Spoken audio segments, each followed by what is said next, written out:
Hello AP first year students అందరూ ఎలా ఉన్నారు? సో ఎగ్జామ్స్ అన్ని సూపర్‌గా రాస్తున్నారనేసి విష్ చేస్తున్నాను నాన్న. సో ఇంగ్లీష్ ఎగ్జామ్ ఉంది కదా రేపు. ఇంపార్టెంట్ క్వెషన్స్ ఒక్కసారి డిస్కస్ చేద్దాము. ఈరోజు ఏంటి అంటే నేను మోడల్ పేపర్స్ కూడా మీకు ప్రొవైడ్ చేస్తున్నాను నాన్న. మోడల్ పేపర్స్ అన్నీ కూడా వాట్సాప్ ఛానెల్‌లో ఉంటాయి. ఛానెల్ లింక్ బయోలో ఉంటుంది. అండ్ ఈ మోడల్ పేపర్స్ మోస్ట్‌లీ తెలుగు ఇంకా సాంస్క్రిట్ ఎవరైతే ఫాలో అయ్యారో వాళ్ళకి ఇందులో నుంచి రిపీట్ అయ్యాయి అనేసి చాలా మెసేజెస్ వచ్చాయి మాకు. సో ఇంగ్లీష్ కూడా ఛాన్స్ తీసుకోకుండా ఇవి అయితే ఒక్కసారి ఫాలో అయిపోండి. మీకు అయితే చాలా యూస్‌ఫుల్ అవుతుంది. ఇందులో నుంచి అయితే మాక్సిమం వచ్చే ఛాన్సెస్ ఉంటుంది. అండ్ దీనికి రిలేటెడే వచ్చే ఛాన్సెస్ ఉంటుంది.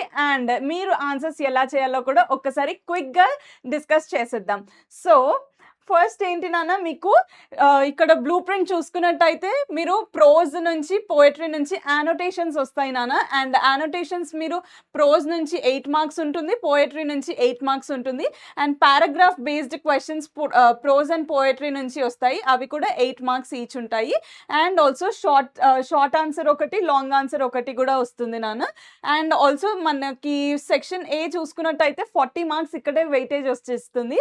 అండ్ నెక్స్ట్ నాన్న సెక్షన్ బి చూసుకున్నట్టయితే ఇది 20 మార్క్స్ మాత్రం ఉంటుంది. ఇక్కడ క్రియేటివ్ రైటింగ్ మీ ఓన్ వర్డ్స్తో మీ ఓన్ ఏమనుకుంటున్నారు మీ థాట్స్ అవన్నీ కూడా ఇంక్లూడ్ చేసేసి సెక్షన్ బి అయితే రాసేసేయాలి.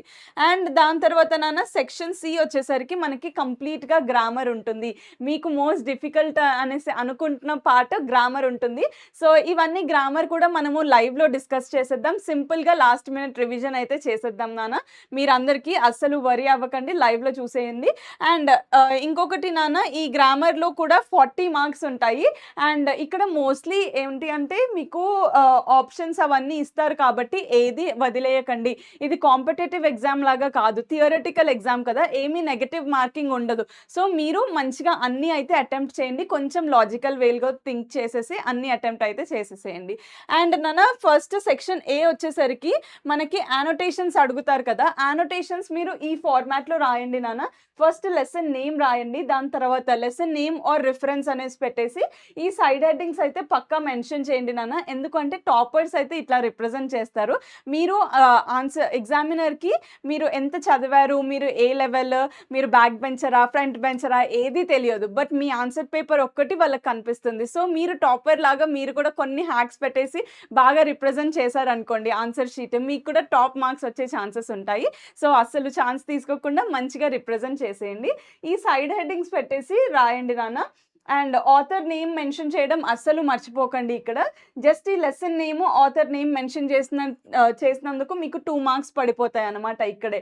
అండ్ దాని తర్వాత కాంటెక్స్ట్ ఎక్స్ప్లెనేషన్ ఇంకా రెలివెన్స్ కూడా రాయడం మర్చిపోకండి నాన్న, మనకి ఎలా రెలివెంట్ అవుతుంది ఈ సిచ్యువేషన్ అనేసి.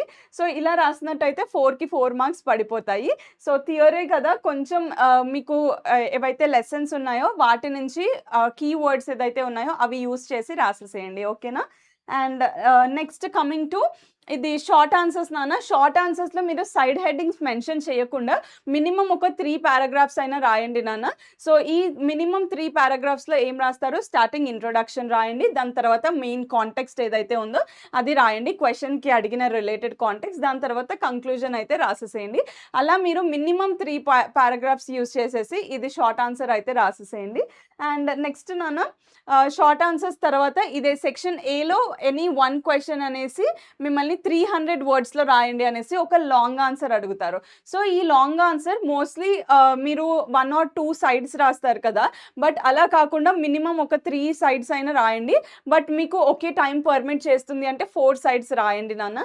సో దట్ మంచి స్కోర్ వచ్చే స్కోప్ ఉంటుంది. అండ్ రాయాలి అనేసి అన్నారనేసి ఏదో ఈ మధ్య ఎలా ఉంది అంటే మూవీ స్టోరీస్ రాస్తే అస్సలు రావట్లేదు. అప్పట్లో అంటే అది నడిచిపోయిందేమో, కానీ ఇప్పుడైతే మీరు కాంటెక్స్ట్కి రిలేటెడ్ అయితే కొంచెం క్రియేటివిటీ యూస్ చేసేసుకొని రాసేసేయండి, ఓకేనా. అండ్ నాన్న ఇందులో కూడా పారాగ్రాఫ్ వైజ్ రాయండి. మీరు మెయిన్ సబ్జెక్ట్స్లో కోర్ సబ్జెక్ట్స్లో పాయింట్ వైజ్ రాయాల్సి ఉంటుంది, బట్ ఇక్కడ ఇంగ్లీష్ లాంగ్వేజ్లో అయితే మీరు పారాగ్రాఫ్స్ అయితే రాస్తే బెటర్గా ఉంటుంది రిప్రజెంటేషన్. అండ్ లెసన్కి రిలేటెడ్ కీవర్డ్స్ రాసి మీ ఓన్ థాట్స్ కూడా అడిషనల్గా యాడ్ చేసేసి ఎలాబరేట్ చేయండి. And coming to paragraph questions నాన్న, ఫస్ట్ మీరు క్వశ్చన్స్ చదివి దాని తర్వాత పారాగ్రాఫ్కి వెళ్ళండి. సో దట్ మీకు టైం సేవ్ అవుతుంది. అవుతుంది. ప్లస్ మీరు క్వెషన్స్ చదివిన తర్వాత పారాగ్రాఫ్ చూసినట్టయితే కీవర్డ్స్ ఏదైతే ఉన్నాయో ఈజీగా ఐడెంటిఫై చేసేలాగా ఉంటుంది. అండ్ ఇంకొకటి నాన్న, ఈ మోస్ట్‌లీ పారాగ్రాఫ్ క్వెషన్స్ లైన్‌గా ఇది ఏదైతే ఫ్లో ఉంటుందో అలా లైన్‌గా ఫ్లోలో అడిగే ఛాన్సెస్ ఉంటుంది. అండ్ కొంచెం జాగ్రత్త పడాల్సింది ఏంటి అంటే క్వెషన్స్‌లో సినానిమ్స్ లాగా కొన్ని ఆల్టర్‌నేటివ్ వర్డ్స్ అడిగే ఛాన్సెస్ ఉంటుంది నాన్న. సో, ఇక్కడ ఏదైనా క్వెషన్‌లో వర్డ్ పారాగ్రాఫ్‌లో కనిపించకపోతే అస్సలు టెన్షన్ అవ్వకండి, వరీ అవ్వకండి. దానికి alternative word meaning same meaning వచ్చే వర్డ్స్ కూడా ఉంటాయి. సో, అలా కూడా కొంచెం ట్రిక్కీగా వచ్చే ఛాన్సెస్ ఉంటుంది. సో, ఎలా వచ్చినా ప్రిపేర్డ్‌గా ఉండండి బాగా రాసేటట్టు. సో, ఇందులో నుంచి అస్సలు మార్క్స్ ఏమంటారు, అసలు మార్క్స్ పోగొట్టుకోకండి. ఎందుకు అంటే ఇక్కడే రెడీగా అన్ని ఆన్సర్స్ ఉన్నాయి. కొంచెం నాలెడ్జ్ పెట్టి, కొంచెం బ్రెయిన్‌కి వర్క్ పెట్టేస్తే మనకి ఆన్సర్స్ క్లియర్‌గా దొరికేస్తాయన్నమాట. ఓకేనా? అండ్ నెక్స్ట్ నాన్న, ఇక్కడ ఇంకొకటి చూసుకున్నట్టయితే క్రియేటివ్ రైటింగ్స్ ఉంటాయి. మనకి కీవర్డ్స్ ఏవైతే ఇచ్చేసి హింట్స్ ఇస్తారో, ఈ హింట్స్‌ని బేస్ చేసుకొని మనము ఒక పారాగ్రాఫ్ కానీ, లేదు అంటే ఒక ట్రీ డయాగ్రామ్ కానీ వేయమంటారు. లేదంటే ఒక పై చార్ట్ వేయమంటారు. అలా క్రియేటివ్ రైటింగ్ అయితే ఉంటుంది. సో, మీరు దీన్ని కరెక్ట్‌గా రిప్రజెంట్ చేయండి. ఒకవేళ ట్రీ డయాగ్రామ్ అడిగారనుకోండి, సో, ఒక బ్లాక్ డయాగ్రామ్‌లో ఫ్లో చార్ట్ రిప్రజెంట్ చేయండి. మీరు మైండ్ మ్యాప్స్ చూస్తుంటారు కదా! సో, అందులో ఎట్లా ఉంటాయి దానికి సిమిలర్‌గా చేసేయండి. అండ్ సింపుల్ వేలో చేయండి నాన్న. ఎక్కువ కాంప్లెక్స్‌గా చేయకండి.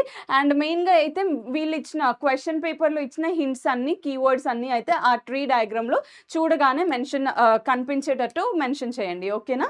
నెక్స్ట్ నెక్స్ట్ నాన్న, ఇప్పుడు ఇక్కడ కూడా ట్రీ డయాగ్రామ్ ఉంటుంది నాన్న. Same section below. So, tree diagram అయితే ప్రాపర్‌గా మెన్షన్ చేసేయండి. And coming to section C నాన్న, ఇక్కడ గ్రామర్ ఉంటుంది మీకు. అండ్ గ్రామర్‌లో యాస్ ఐ టోల్డ్ ఇక్కడ మీకు మోస్ట్‌లీ ఆప్షన్స్ ఇస్తారు. సో, ఆప్షన్స్‌లో మీరు ఒక్కసారి అన్ని ఆప్షన్స్ పెట్టి చదివి చూడండి. ఒకవేళ మీకు కాన్సెప్ట్ రాకపోతే, గుర్తు రాకపోతే. సో, ఏది పెట్టి చదివినప్పుడు మీకు కరెక్ట్ మీనింగ్ అనిపిస్తుంది. సో, అలా మీరు ఆ ఆన్సర్ సెలెక్ట్ చేసేయొచ్చనమాట. ఇక్కడ నెగెటివ్ మార్కింగ్ లేదు కాబట్టి ఏది వదిలేసి రాయకండి. ప్రాపర్‌గా టైమ్ మేనేజ్ చేసేసి మీరైతే ప్రాపర్‌గా రాసేసేయండి. అండ్ ఫస్ట్ 10 మినిట్స్ అయితే మీరు ఒక్కసారి పేపర్‌ని మొత్తం ఒకసారి చూసేసుకోండి. అండ్ దాని తర్వాత ఫస్ట్ స్టార్ట్ చేయడం ఎలా స్టార్ట్ చేస్తారు నాన్న? మీరు స్టార్ట్ చేయడం అయితే first start with part A నాన్న. Part A. So, part A రాసేసిన తర్వాత పార్ట్ బి రాయండి. ఎందుకంటే పార్ట్ ఏ మేజర్ థియరీ అయిపోతుంది కదా!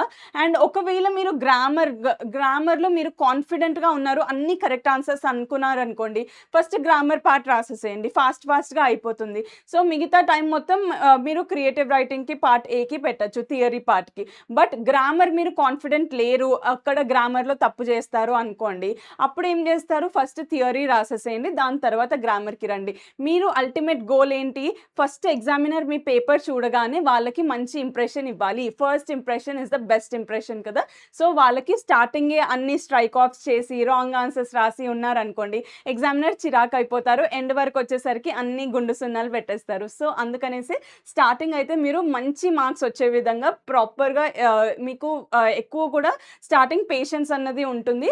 సో, స్టార్టింగ్ అయితే మీరు లాంగ్ ఆన్సర్స్ ఇవి రాసేసేయండి. బట్ స్టార్టింగ్ లాంగ్ ఆన్సర్స్ రాయమన్నారు అనేసి ఇక్కడ ఒక్కొక్క ఆన్సర్‌కి ఎక్కువ సేపు పెట్టేసి మోస్ట్ ఆఫ్ ద టైమ్ ఇక్కడ అయిపోగొట్టకండి.